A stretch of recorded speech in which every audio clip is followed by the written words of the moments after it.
here at Oberlin. I also want to tell you how proud and how moved I am to receive this honorary degree from this particular school.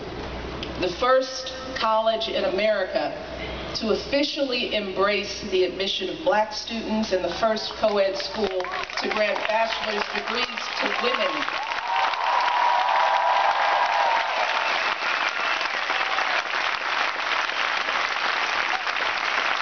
I should be here today. Oberlin is likely the only college in America that I could have attended nearly 2 centuries ago. And I am honored to be part of the extraordinary legacy of this great institution. I also want to take a moment on this Memorial Day to pay tribute to all of the brave men and women who have sacrificed their lives so that we could sit here today at peace with rights and freedoms that others around the world can only dream of. I'm so proud to honor these American heroes today and every day for their extraordinary service to our nation.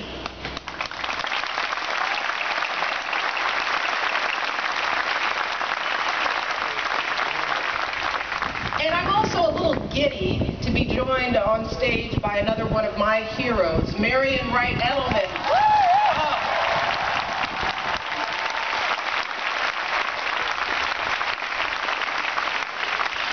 Her moral leadership on behalf of children in this country has inspired me throughout my career, as well as my husband, the President of the United States. And graduates, I think we should give another shout out to your families, of course, all the families. These are the folks who pushed you and supported you. They answered your late night phone calls, even when you were just calling for money. So, on behalf of your students, I just want to show you all some love today as well. Thank you for creating these fabulous individuals. Well done. And finally, most of all, I want to congratulate the Oberlin class of 2015. Look at you! You made it! You're here! You're looking good! And I know you worked hard to make it to this moment, didn't you? Stayed up late writing those papers, studying for exams, spent hours practicing and performing. You went to countless happy hours and happy hours at the Fev. I hear. I'm going to try one of those burgers for lunch today. That's all I'm going to have. Where, of course, parents, that's where they studied some more. And on top of all of that, you spent thousands of hours giving back to this community, tutoring kids, playing music for seniors, serving food to folks in need, and of course, mentoring the local young people back there. I see you all through the 9 Scholars program. So proud of you all back there. And that's, as the President said, why I'm here today. As he mentioned, my office did this wonderful competition to highlight colleges that are helping underserved young people graduate from high school and then go on to higher education. So by providing tutoring and ACT prep classes, financial aid workshops, and so much more, your 9 Scholars program stood out as a shining example of how schools like Oberlin can lift first-generation students into college. So I'm here today because I'm proud of you all. I really am. I'm inspired by your commitment to service and social justice. And I'm impressed by the community that you all have created here. A warm, supportive, inclusive community that embodies the values that define this school. And even amidst the joy and excitement of graduation, I know that you may be feeling some real sadness about leaving this community behind. You may also be feeling some real anxiety about venturing out into the world beyond these walls. And I'm not going to lie to you, For many of you, this is going to be a pretty big transition. In fact, I think Dr. Martin Luther King described it well in his commencement address in '65 when he declared, quote, "Today you bid farewell to the safe security of the academic environment. You prepare to continue your journey on the clamorous highways of life," unquote. And the truth is, graduates, after 4 years of thoughtful, respectful discussion and debate here at Oberlin, those seminars where you explored new ideas, those late night conversations where you challenged each other and learned from each other, after all of that, you might find yourself a little dismayed by the clamor outside these walls. The name calling, the negative ads, the folks yelling at each other on TV. After being surrounded by people who are so dedicated to serving others and making the world a better place, you might feel a little discouraged by the polarization and gridlock that too often characterize our politics and civic life. And in the face of all that clamor, you might have an overwhelming instinct to just run the other way as fast as you can. You might be tempted to just recreate what you had here at Oberlin, to find a community of like-minded folks and work with them on causes you care about, and just tune out all of the noise. And that's completely understandable. In fact, I sometimes have that instinct myself. Run! But today, graduates, I want to urge you to do just the opposite.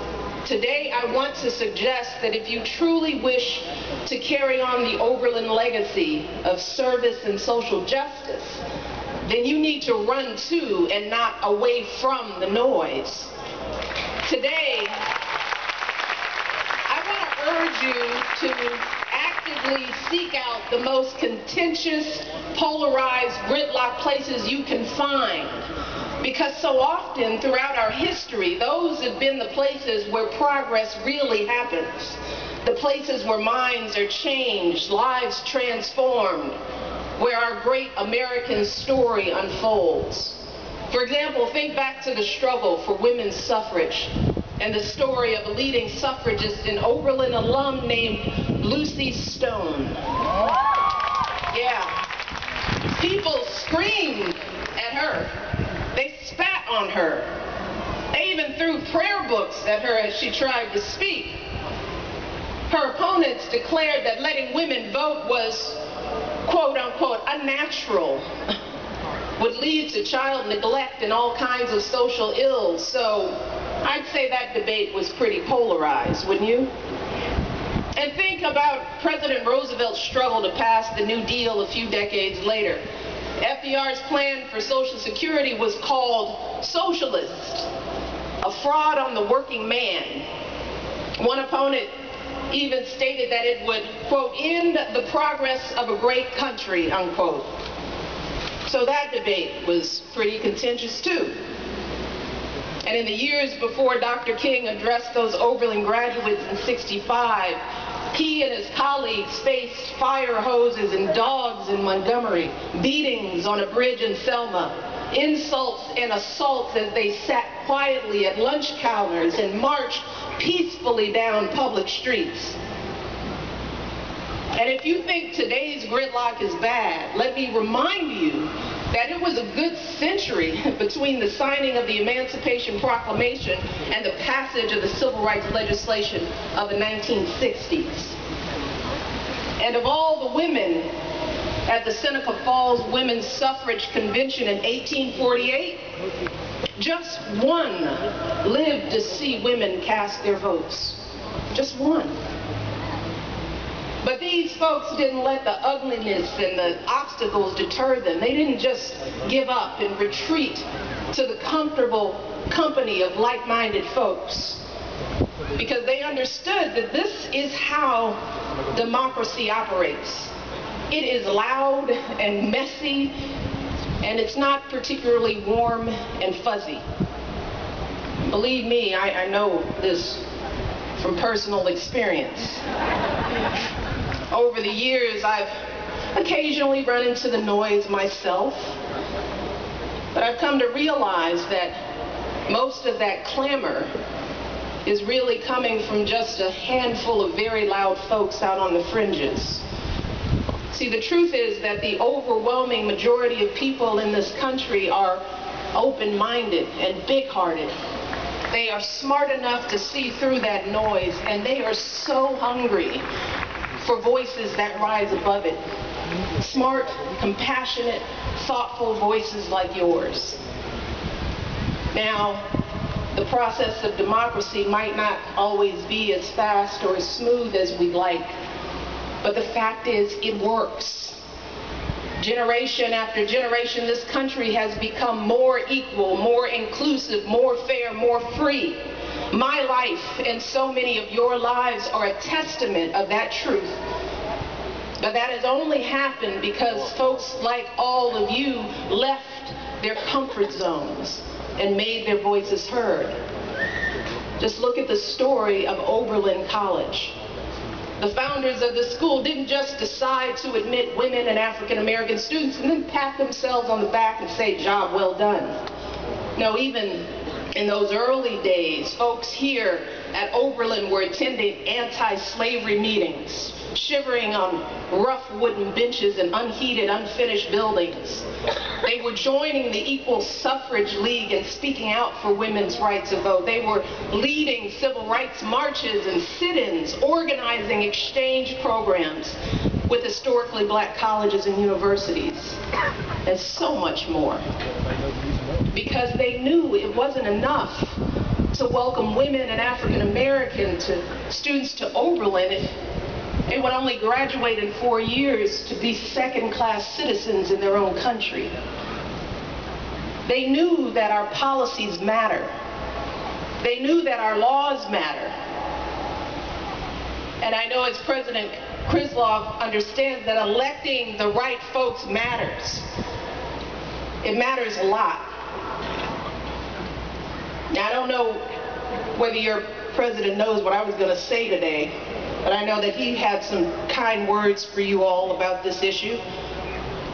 But it's no coincidence that we're both urging you to get involved in civic life, because we both know that you cannot fully achieve your goals of service and social justice if you turn away from politics and public policy. You see, it's wonderful to volunteer at your local homeless shelter. Please do that. But you also need to attend the city council meetings and make sure the zoning laws don't shut that shelter down. Are you thinking of teaching in an underserved school? If so, I'm glad to hear that. So many kids need you. But you also got to elect good people to your school board and state legislature, because they decide whether you have the resources you need to inspire and empower your students. Are you planning to rally for marriage equality on the steps of the Supreme Court? I certainly hope so.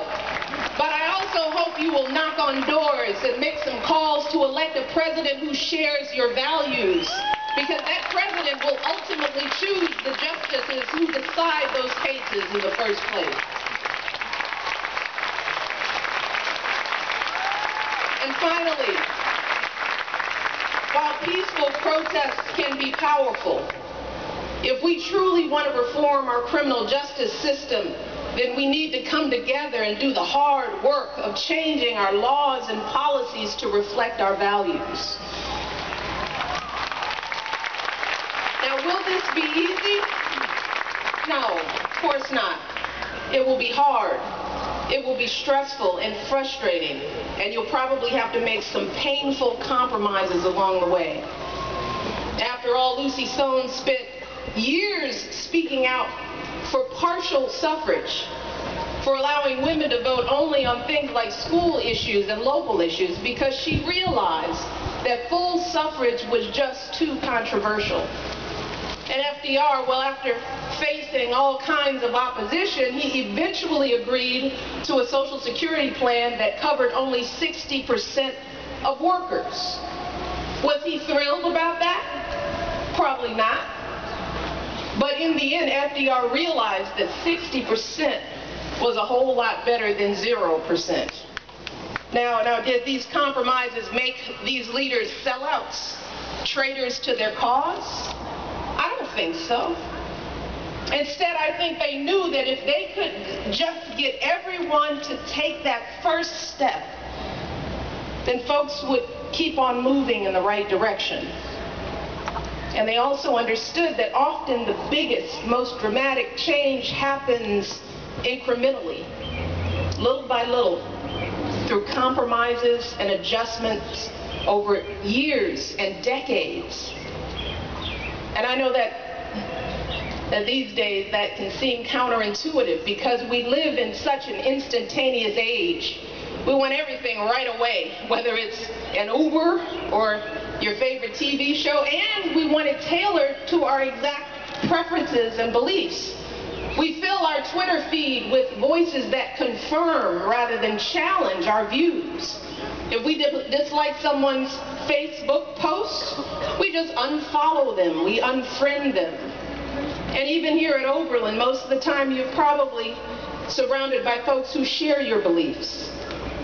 But out in the real world, there are plenty of people who think very differently than you do. And they hold their opinions just as passionately. So if you want to change their minds, if you want to work with them to move this country forward, you can't just shut them out. You have to persuade them, and you have to compromise with them. That is what so many of our heroes of history have done. Folks like Lucy Stone and FDR, they didn't get caught up in their egos or their ideology. They didn't say it's my way or the highway. Instead, they knew where they wanted to go, and they were strategic and pragmatic about getting there. Because in the end, they understood, as the political scientist Joseph Nye once said, that, quote, the absolutist may avoid the problem of dirty hands, but often at the cost of having no hands at all, unquote. And graduates, with a degree from this amazing school and all the status and connections that degree confers, you don't get to have no hands. No, you don't get to be precious or cautious or cynical. No, not when the earth is warming and the oceans are rising. You don't get to be cynical. Not when too many young people still languish in communities ripped apart by violence and despair. Not when women still make less than men for the same work. Not when millions of girls across the globe never set foot inside a school. No, not when many young people, just like you, the men and women we honor this Memorial Day, have sacrificed their lives for your freedom to make your voice heard. You don't get to have no hands. You see, in his speech to those Oberlin graduates 50 years ago, Dr. King urged them, as Julia said, not to sleep through the civil rights revolution that was raging across this country. And graduates, climate change, economic inequality, human rights, criminal justice, these are the revolutions of your time. And you have as much responsibility and just as much power to wake up and play your part in our great American story. Because it is absolutely still possible to make a difference. The great moments of our history are not decades in our past. They're happening right now, today, in our lifetimes. Just think about the folks who are winning those battles state by state, city by city, to ensure that everyone in this country can marry the person they love. Think about how just 10 years ago, gay marriage was legal in just one state in this country.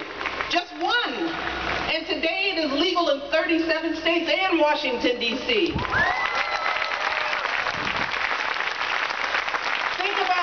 Elections in 2008 and 2012, when idealistic young people like all of you worked long hours for little money and less sleep. pounding the pavement for months, talking to folks about what was at stake. Think about the millions of folks who got out to vote on Election Day, waiting in the cold and rain in lines that stretched for hours, refusing to leave until they made their voices heard. And finally, think about how even with all the gridlock and polarization in Washington, we have made so much change these past 6 years. 12 million new jobs, 16 million people who finally have health insurance, historic agreements to fight climate change, epic increases in college financial aid, more progress on LGBT rights than any time in our history.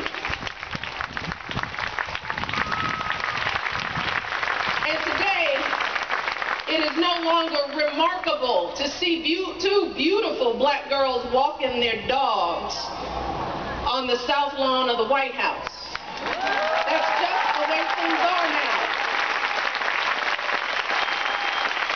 See, graduates, this is what happens when you turn your attention outward and decide to brave the noise and engage yourself in the struggles of our time. And that's why in his remarks 50 years ago, Dr. King urged the class of '65 to stand up and be a concerned generation. And graduates, that call to action applies just as much to all of you today. And I want to be very clear. Every city ordinance, every ballot measure, every law on the books in this country, that is your concern. What happens at every school board meeting, every legislative session, that is your concern. Every elected official who represents you from dog catcher to President of the United States, they are your concern. So get out there and volunteer on campaigns and then hold the folks you elect accountable. Follow what's happening in your city hall, your state house in Washington, D.C. Better yet, run for office yourself. Get in there, shake things up, don't be afraid.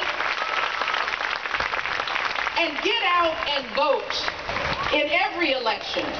Not just the big national ones that get all the attention, but every single election. Make sure the folks who represent you share your values and aspirations. See, that is how you will rise above the noise and shape the revolutions of your time. That is how you will have a meaningful journey on those clamorous highways of life. And graduates, that is how you will carry on the proud legacy of this great institution for generations to come. So again, I'm proud of you all. I am confident in your ability to do amazing things. And I'm honored to be here to share the beginning of the next phase of that journey with you. We will be there with you every step of the way. So go out there and make it happen. Thank you all. I wish you the best of luck.